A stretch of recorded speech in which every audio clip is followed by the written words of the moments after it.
It could be the mother of all battles in the Bhabanipur Assembly constituency of Kolkata, the home turf of Chief Minister Mamata Banerjee when West Bengal votes in the assembly polls next month. The Bharatiya Janata Party has upped the ante here by fielding Suvendu Adhikari, the leader of the opposition in the state assembly. He had defeated the chief minister in Nondigram in 2021. Bhabanipur, however, is a different ballgame. Banerjee has held the seat since 2011, winning it 3 times, including twice in by-elections. Her personal residence lies in this constituency. On the ground, voter sentiment appears divided, and with the chief minister deciding to contest from here again, many expect a close fight.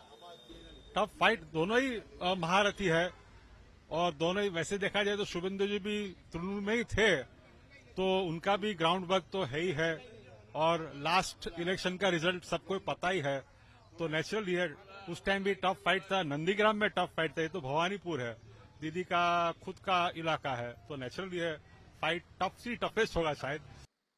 The contest may not be a cakewalk for Chief Minister Mamata Banerjee, with some voters looking to Adhikari for change. Suvendu जी के अगर लड़ते हैं और जीतते हैं तो अच्छा ही है, परिवर्तन ही संसार का नियम है. सर आपको क्या लगता है, दीदी कंफर्टेबल जीती थी इस बार, आपको क्या लगता है सर टफ फाइट होगा सर? चैलेंज तो है, कट्टर फाइट तो मेरे को नहीं लग रहा है होगा, बट मेरे को लग रहा है कि पॉजिटिव साइड में बीजेपी का अभी चल रहा है, तो वो पब्लिक लोग वही अभी सोच रहा है. But then, this is Bhabanipur, a Trinamool Congress stronghold where many residents think that Chief Minister Banerjee cannot be defeated. यहाँ दीदी को कंपटीशन देना इम्पॉसिबल जैसा टास्क हो जाएगा, वो अपने पैर पे कुल्हाड़ी मारना होगा. जैसे आप मोदी के अगेंस्ट में खड़ा होना, किसी का अपने पैर पे कुल्हाड़ी मारना, सेम दीदी के अगेंस्ट में खड़ा होना, अपने पैर पे कुल्हाड़ी मारना. हर घर घर एक एक औरत, एक एक बेटी, एक एक परिवार का सदस्य में का हृदय में ममता बसी हुई है.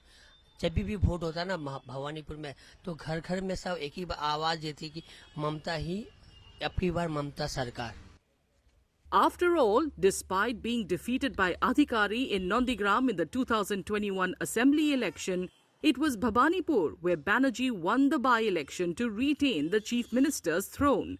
देखिए कितना भी अगर 50-50 चला जाएगा या तो दीदी जीतेगा, वोट तो काटेगा ही क्योंकि दोनों ही जब्बर है, फिर भी दीदी जीतेगा. सर जैसे नंदीग्राम में दीदी हार गई थी, आपको लग रहा है कि दीदी के लिए टफ? देखिए वो तो फिर दूसरा बात हो जाएगा ना, हारने जीतने का बात तो फिर तकदीर बताएगा उसका. लेकिन जहाँ तक है हम लोग भवानीपुर से दीदी कभी हारा नहीं है और हारने का कमी है. While the battle for Bengal is set to witness high-octane campaigning by all sides, Bhabanipur is likely to dominate headlines with a Banerjee versus Adhikari contest. West Bengal will go to the polls in 2 phases on April 23rd and 29th, with Bhabanipur voting in the second phase. Counting for all constituencies will take place on May 4th.